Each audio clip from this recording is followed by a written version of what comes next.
It's your girl, DocSunne, and this is another episode of a Dope Chick's Spiritual Journey. I have a great guest. Some of you may have seen her face before alongside my face recently, because this is my girl from high school. Yes, I said it. Look at our faces. Look how young we look. Don't try to figure out when we graduated. But we went to high school together, and we reconnected.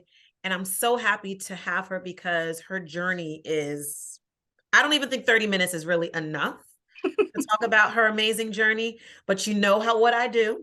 I like my guests to introduce themselves. So, Linda, tell the good people who you are. I am Linda Cheung. I am kind of a jack of all trades. I do a little bit of fashion design, graphic design. I'm a multimedia artist. I'm a single mom of 2 kids, divorced, and I'm, the founder and owner of Art and Hustle. And I've curated some art shows. Now I've gone into the podcasting world where I want to talk about the art of living. And I feel like every story will help and every story will heal. And that's how me and Sunne-Ryse got connected, where I saw you on Facebook and I was like, I love your energy. She did. And, if you would be so kind to join me on my podcast. And this is how it's all evolved now. Now we do our weekly inspiring conversations. So I'm so happy to be here with you today. I know, we're like cross-pollinating. Yay! Yep. I mean, I love it because you have written your book and I was doing the podcast. And so since we connected, I was like, Sunne-Ryse, you got to do your podcast. I'm like, just do it. Just jump in. Right. Yes. So for those who don't know, yes, I had this idea and it was stewing, and I may have recorded one thing during the pandemic. And then when I connected with Linda, Linda was like, just do it. Do it. Those are her exact words. She was like, just do it. She said, stop thinking about it. Stop overthinking it. She said, just press record and just do it. And so that first episode that everyone loves with Tenora from season 1, that would have never happened had it not been for my girl, Linda. So I'm so glad that she is on my side of the podcast to share her journey, mainly because everyone knows I do this show because I want people to feel comfortable in their relationship with a higher power. For me, I call it God. Whoever and whomever you are, I want people to feel connected to something bigger. And so I love having these conversations with people with different journeys. So I'll start with my first question, which I love to ask my guests, Linda. When you hear the word divinity or divine, what comes to mind for you? I want to feel like it's hope and it's purpose and it's spirituality. So I've always said, like, I never really wanted to call it just one name because I feel like all religion should be all encompassing. So whatever you want to call it, whatever someone believes in, Buddhism or whatever, I feel like we're all trying to obtain the same thing, where we're all feeling, where we want to be in touch with something, a spirituality, a divine, your gut instinct, so your intuition, whatever it is. I feel like that's what divinity is. It's all of us. It's all encompassing. So I feel like it's a little bit of everything. And it's also like our purpose and of our authenticity. So if we can all be more authentic with our purpose and our intentions, and to be in a space of who we are, mind, body, and soul, if we can be connected, then we'll be able to be more authentic, sit here with you, and to be who we are. So then there's less conflict around in the world, When were you, so I know your childhood. I know, a lot of your upbringing. Do you ever recall at an early age being connected to something higher than yourself? And if so, what was it? I feel like when I was younger, I always had this like innate hope. I always knew that there was something better for me. So with my upbringing, like, it was very traumatic. I grew up in a very abusive, mentally, physically, sexually abusive home, where there was like, it's very militant. It was like a prison. And it happened, it was like majority of my childhood from age 5 to like sophomore in high school, like that constant abuse was always there. So but I always knew that there was hope.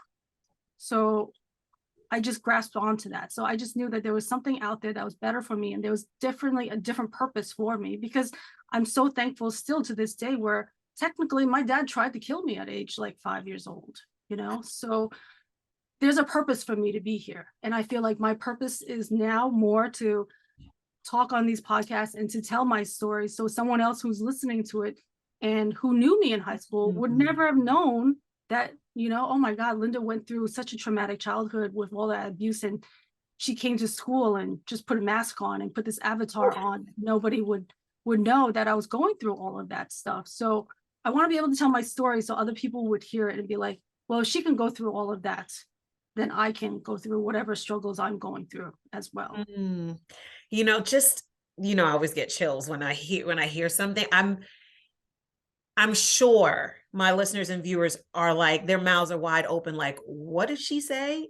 Like, how, oh my God, how, I know how, but like, what was the journey for you from 5 to now where you are, to be able to open your mouth? Yeah. Oh my God. And talk the way that you're talking now. Well, that's perfect that we're saying this, because when we had just started talking about, I don't know when we started talking, but one of the main things that I wanted to do is to stop crying when I would talk about my story. So the fact that I can be on here with you and tell my story and not just burst into tears is a huge accomplishment for me. And also, everybody needs to know I'm not a talker. I'm very shy. I'm very introverted, and I don't know how to talk to people. I don't know how to interview people. So the fact that I started a podcast to put myself on camera, to be exposed, and to do my art and put that on social media to be exposed is a huge thing, because you're putting your soul out there. Each piece of artwork that I do is like my soul and my spirits and my feelings, all of it on your canvas that I make and do and give to people. So, you know, you're putting yourself all out there. So for me to be here today to tell you my story, and eventually, you know, Sunne-Ryse is going to help me, you know, write my book too, you know, great, is a huge accomplishment, because I was so shy in high school and so shy to even talk about my story, because it's a really hard story to tell. And it's, you know, it's something that needs to be put out there just so I can have my healing and I can help heal somebody else, that somebody would hear it and be able to, you know, get through what they're going through. But from age 5 to now, like, you kind of, I had to disconnect my mind and my body. For me to get through my life, I had to disconnect my mind and my body. And I only woke up from that when my mom passed away in 2013. So before you talk about your mom passing away, when you say you disconnected your mind from your body, like, what does that mean? Like, I had to kill myself off. Your feelings, your emotions, you mean? Yeah, my feelings, my emotions. And yeah, you have to disconnect, because if you're going through physical, sexual abuse, you're literally killing yourself off, so you can like not create something up here that's attached to what's going here. You kind of, I think you kind of black out, you know, like if you're going through a traumatic, like life or death or accident or something like that, when you're going through something so traumatic where you almost die, like people don't remember that. So you literally just black out. So like my memory from childhood is so, I have bad memory. I've blocked out so much stuff that I literally, my mind, to help save me, blocked out a lot of it. So I cut you off, so I'm sorry, but I wanted, I'm sure listeners were like, what does she mean by that? So for all that time, you kind of disconnected your mind from your body, and then you said your mom passed away. Yeah, so like I had to create this mask, you know, from childhood to high school and throughout my entire life. So even though my house was so militant in a prison, they still were forcing, like, it was an immigrant family, so everyone had to get straight A+. So if you didn't get straight A+, you weren't really accepted in your family. So you had to assimilate and, you know, be like an academic like Yeah. a scholar. Mm-hmm. Do all of that, and you have to assimilate to, you know, the American dream, and be, you know, in the community and all of that. So it was really difficult to be able to juggle all those different faces and facades. And I lost my train of thought. Your mom, with your mom Oh, passing yeah. away, like what, how did you get here? Yeah. So From how from that time. from all of that, like, so when you're having that avatar, you're just going through life. You're going through the motions. You're going through all the check boxes. I always felt like I had to go through all the check boxes of things I had to accomplish.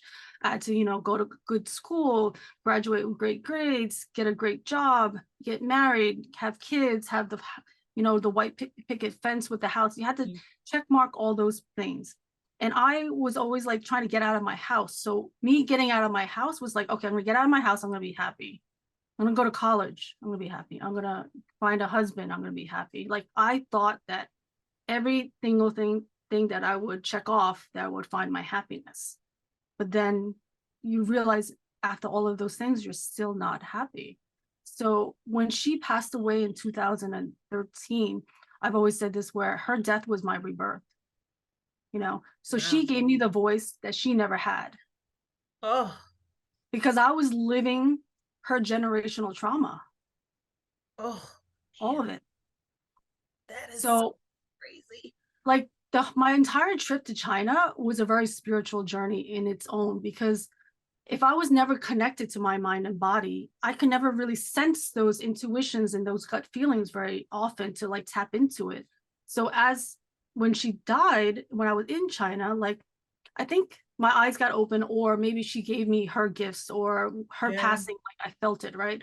So like I in China, like when she passed away, that night when we were leaving her body, you know, and we walked by this like little like shed, and literally, I told you before, like I felt like this entity, this person that came out, felt like the devil to me. I was like, I don't like his energy. He just came out from this doorway, this really dark doorway, and we were walking down the street.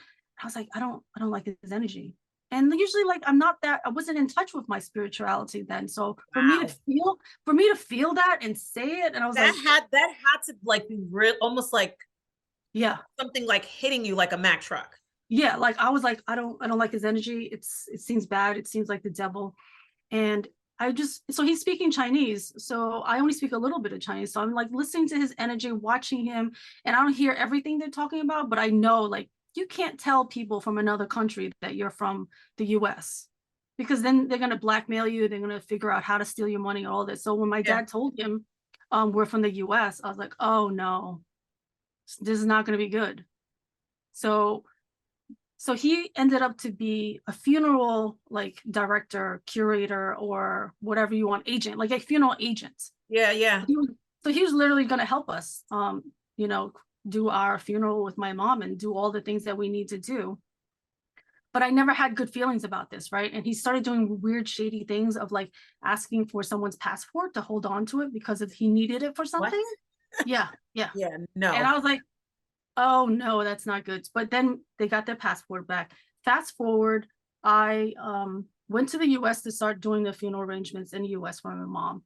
When my brother and dad came out, I was like, so anything happened with that guy? And he's like, yeah, he blackmailed the family. He blackmailed the family, held my mom's ashes for ransom for money. So those feelings I had were so true. On point, like totally on point. So that's when that's when it started for me to like start listening to my gut, my intuition, and tapping into more of like spirituality, of like sitting in my body and connecting the two of my mind and body as well. Yeah. So, oh my, I have so many questions. So, like, when you have that initial experience, were you, because you just said it, like, I don't like that person's energy, but it was like the first time that really paid attention to it.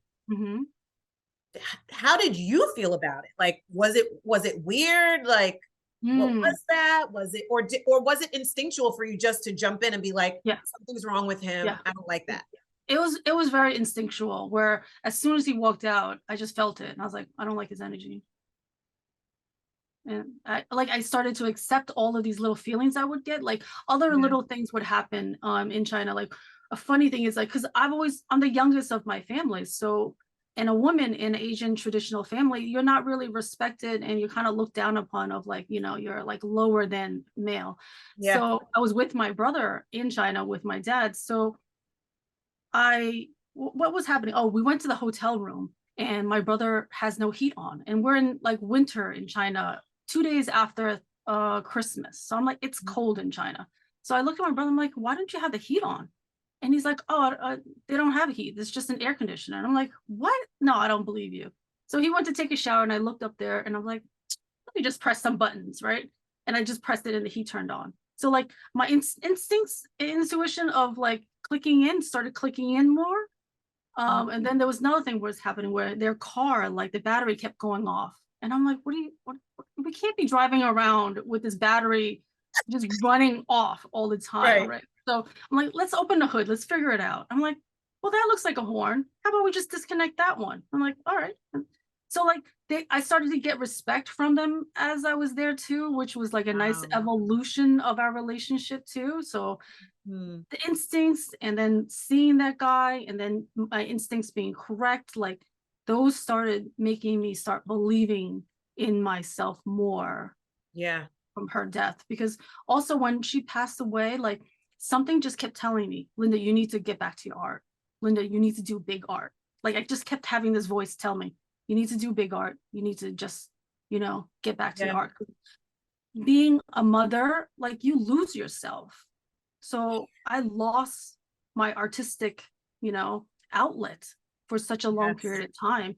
So when I got back to my art, I actually found my voice through my art first, because being an artist, I kind of can do a little bit of everything, Right. but it wasn't like mine. It wasn't like my voice. Certain artists have certain techniques, and I Mm-hmm. didn't find my technique yet.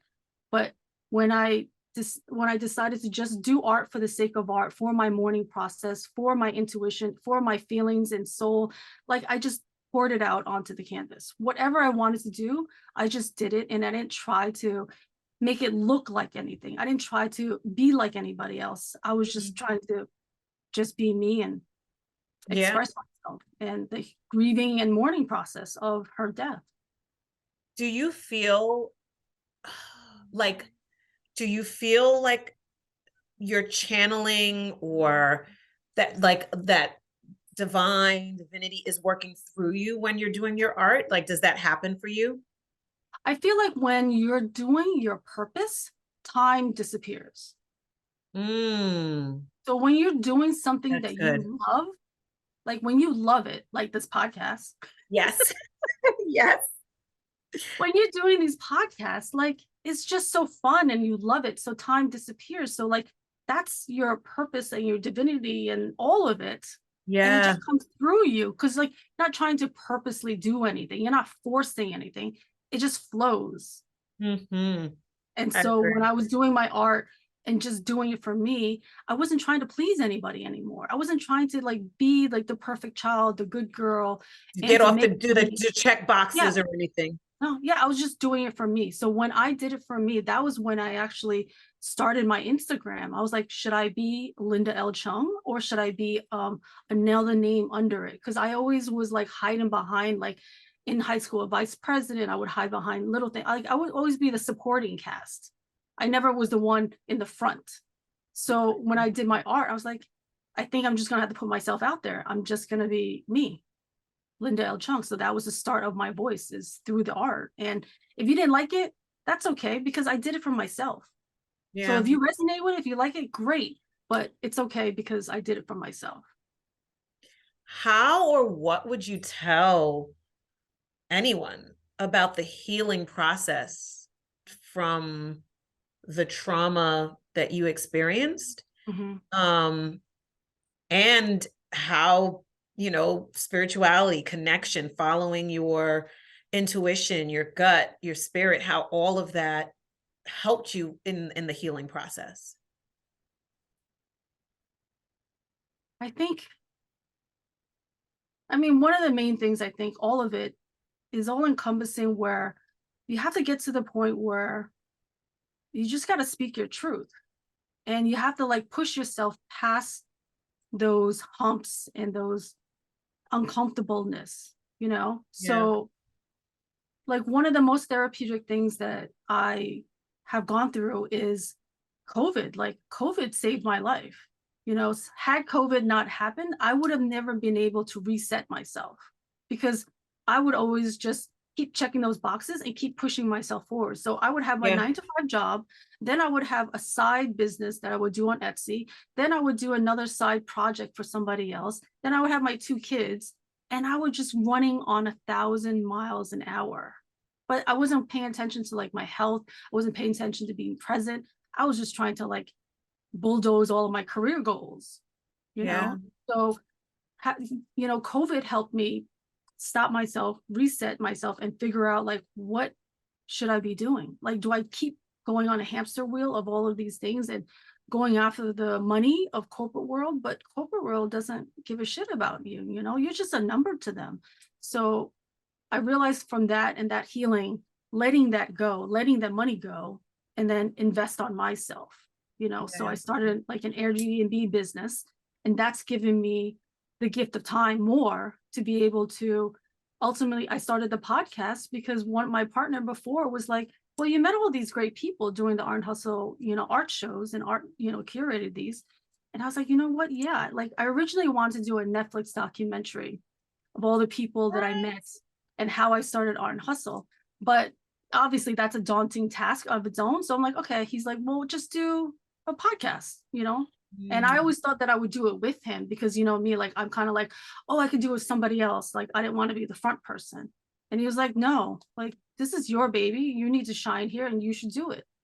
So I had to really push myself out of my comfort zone to get on camera, because it's really weird seeing yourself on camera, and it's really weird to hear Yes. your voice on camera too. Yes, it And is. I've always told people like this has become my therapy, where I didn't start to like myself and fully embrace who I am till I sat on the couch, edited my video, and put it on the smart TV and then watch it at like an out of body experience where I'm like, Mm. you're not going to like whatever first few that you do or the 10 that you do, but Yeah. eventually I start to like what I say, and I started to like who I was and the person that I was turning into. Mm. We're like, oh, I kind of like what I'm saying there. Oh, I'm not that bad, you know? Yeah. So it's been a beautiful healing process. How did the first time you telling your story, you hearing yourself say it, like, do you know what I mean? It's Mhm. different, like you're talking to someone and you're hearing it internally, Yeah. as opposed to now watching yourself and hearing it externally. Yeah. It's really, really strange. It's really strange because I go back to a couple of my podcasts where my friends interviewed me, and I'm literally like sweating to death. I'm so nervous. You can see me glistening. And I tell people exactly how I'm feeling. Like my first podcast was in my bedroom because that's where I was comfortable. And I was like, well, I'm not going to worry about the backdrop, the lights. It's going to look like whatever. I'm just going to jump in. And I had no idea. I had my script in front of me. You know, I'm stumbling through the words. But my girlfriend's like, well, let's just chat. We haven't talked in 10 years. Let's just talk, you know? And I was like, I don't know how this is going to sound. And when she listened to it afterwards, she's like, Linda, sounds great. I was like, oh my God, thank God. But it's really weird. But I mean, I really recommend everybody going on one of these podcasts and doing a few of them, because you really start to see yourself, because you put this avatar out there of who you are, and you really don't see it because everybody else sees you. Everyone else thinks a certain way of you, but you might not appreciate yourself of all the things that you've done. Like I've done so much stuff, but to me, I was in survival mode. So Yeah. now I get to see myself now on, you know, on TV and camera. So How do one of the, for me, definitions of a dope chick, right, is the divinity part, but also this idea of prosperity. mhm. How do you know that you're like prospering in your process? Like what are the things you're looking for? Or, Yeah. and maybe you don't know, maybe you only know after the fact, but how do you know that you're prospering in your process, in your journey? I feel like one of the things, like the feedback I get from people, when I put these out there, the people are so receptive and so appreciative that I gave them space for them to tell me their story. And I respect it so much of like whatever story that they want to share and get out there. I think it's beautiful, because every story that you tell me, somebody else might hear it and it'll help them. So the fact that it might help somebody else or it might inspire somebody else is what I think the prosperity of it. The money hopefully eventually will come, but I feel like as long as we're helping and the purpose of it, where it's doing something for good, I'm okay with that. And what I love also is like, even when we have our conversations all the time in any of our podcasts, there's always something that you help me with or I help you, and we'll have an aha moment of like, oh my God, I didn't know that. Okay, good. I was going to do that. Or so as long as we're inspiring and helping, and that's the feedback I keep getting from people, where they're really grateful that these are out there and we get, to have time to talk. Yeah. Part of your, you started off by saying that like you always felt like a connection in terms of hope, right? This divinity for you meant hope. I guess I'm curious as to, with that concept of hope, right? And where do your relationships with family that either were experienced or engaged or participated in some of that trauma from your childhood, where does that now fit in the whole aspect of your life, like this podcast, everything that you're doing? Where do they fit, or how do they fit, even if they even fit? I'm not really sure, because it's tough, because if I'm going to speak my truth, not everybody wants it out there, because growing up in our household, everything's like swept under the rug. Everything's like, be quiet, Hush, be a hush. good girl, hush. Don't put your family business out there. That was popular in my home. Exactly. That's exactly what it was. They would say the same thing in my house. Don't put your business out there, because you never know what can happen. And so I don't know. I'm not really sure when it does go out there, like it's going to be a shocker for a lot of people. And I had to be comfortable in my own skin to be like, well, this is my truth. I'm sorry if it makes you uncomfortable, but I'm trying to live an authentic life these days. I'm just trying to sit in my truth, and as long as I'm not hurting anybody, and this is my truth, and that's how it has to be. So every journey is like an evolution, right? We start from one place. I like to say we all start like the caterpillar, and then we have chrysalis moments, and then we emerge these butterflies, and we'll cycle through that process multiple times. When you look at how far you've come from that 5-year-old that was connected to hope, but her life around her didn't feel like it reflected that to who you are now, what's next for you? Like, where's the process? Where does the journey continue to go? How are you evolving even more, as if what you've already done wasn't amazing?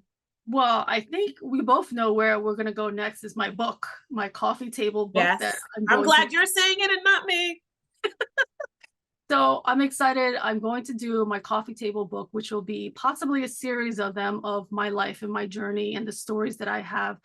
And it's going to be like art, quotes, collaging, a little bit of everything, because that's how my life has been. I had to like put all the pieces back together of me.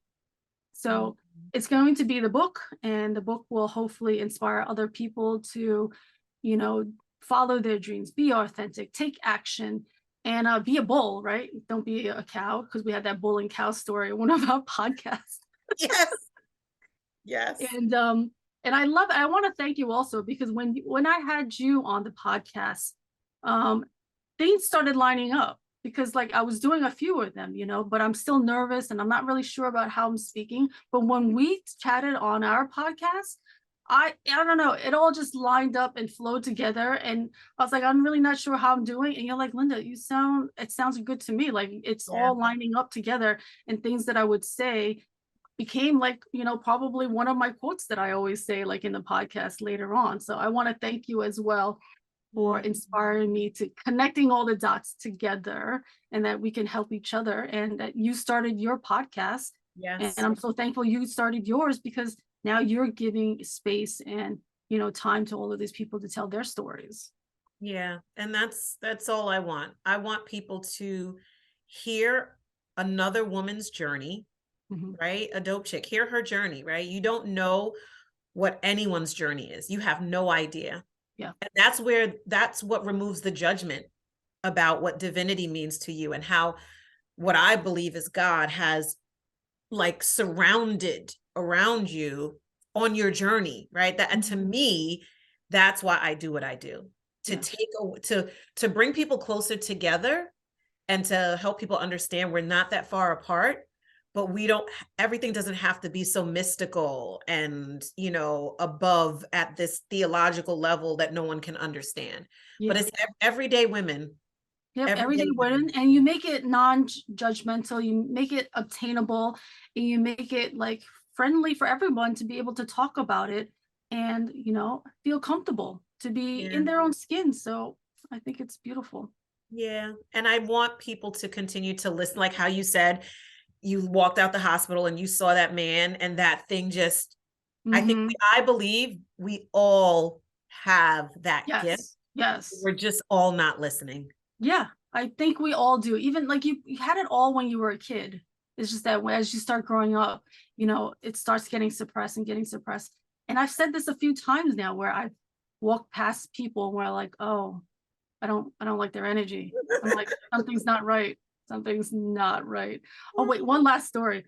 I think so before my mom passed away, she came over here from Florida. She moved here, and her skin was like really dark, right? I'm like, what? I was like, Mom, this is not like Florida tan dark. Like your skin, something's wrong with your skin. I was like, what's wrong with Yeah. you don't look right. So that was like one of the other first ones of instinctually I was feeling some energy, right? And then that's when she went to China, visit her dad, who was I think he had diabetes, and they were going to amputate his toe. And so she went to China being sick on her own, and then had liver failure and was like dying in China, right? And so we got to, so 2 days, like she was about to pass away. We got to China 2 days after Christmas, and then she died 2 days after that. So thank God we got to China, we got to see her. But the skin thing, so when I came back from China, I also saw like a relative walking down the street, and I was like, this energy in his skin doesn't look right. Something's not right. And it looked like death. Now I kind of think like that looks like death to me. Like something's not right. Your energy is off. Your skin is weird. And he died like maybe a month later. Wow. So like it started to I guess like when all the filters are gone, then you start connecting with your body, and then you start to feel things more. And that's where I am now, where I'm loving the space that I'm in, where I can connect my mind and body and trust those instincts and gut feelings more now. So trust those gut instincts. They're Yes. usually always right. They're like 99% right. They are. They are. Even if we don't know it. And that's what I tell people. Sometimes when you trust yourself, you may not know the outcome. Sometimes you might, but sometimes you might not. Either way, you still trust. Yeah. Either way, you still trust. Just trust. Just trust. Thank you so much. This was Thank a you. beautiful conversation. I know for a fact that there are going to be people that hear this and have hope. And that's what I'm gonna call this episode. Hope. This one is hope. It is hope, yeah. And that's one of the things that you had said to me, I think in one of my earlier podcasts when I was speaking. You're like, sounds like hope. And I was like, that's exactly it. Because that's the one thing I always had as a kid, hope. It's hope. Yeah. Beautiful. So Beautiful. thank you so much. You're welcome. How can the people find you? You can find me on Instagram, Art and Hustle, but not with the whatever you call it, just Art and Hustle, spell it out. And then Linda L. Cheung, Cheung. And I'm on all social medias and YouTube, Art and Hustle. Everything's Art and Hustle. Yeah. And everybody, you can get our new collab journal. Yay. Yeah. It's a journal that embraces words, which I love, and phrases Words that and are art. powerful. Words and art. And the front of every journal are original pieces by Linda Cheung. Like, when I'm telling you they're beautiful, grab one for yourself, grab one for a loved one, start off 2023 like in that space of like, I'm ready to heal. I'm ready to make big goals. I'm ready to think of a master plan. That's one of our most popular journals, right? Thinking of a master plan. And doubt your doubts. Doubt your doubts, right? But grab a journal. You can check the link in my bio and at the bottom of this. And be sure to like, subscribe, and comment, and come back again. Come back again. I love it. Thank you so much for having me on your podcast. I'm so appreciative. So thank you. All right, good people. You know what I say? I love you like cook food. And I'll see you next time. Deuces, good people. Bye. Deuces.